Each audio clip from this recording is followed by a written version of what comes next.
May mga araw na gusto mo nang sumuko. Papasok ka sa trabaho na parang wala ng saysay.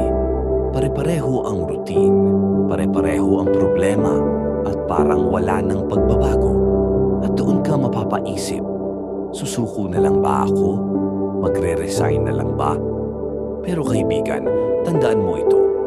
Ang laban ng empleyado ay hindi lang tungkol sa kumpanya, kundi tungkol sa sarili.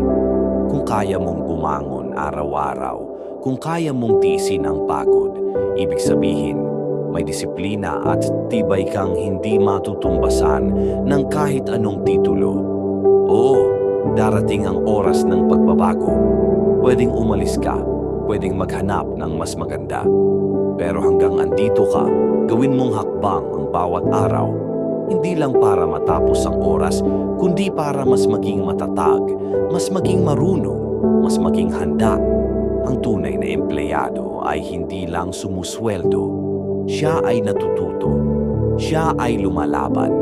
Siya ay gumagawa ng landas na magdadala sa kanya sa mas mataas na pangarap. Kaya kung pagod ka man ngayon, huwag mong kalimutan. Mas malayo na ang narating mo kaysa iniisip mo. At ang desisyon mo kung susuko o lalaban ay magtatakda kung hanggang saan ka pa makakarating.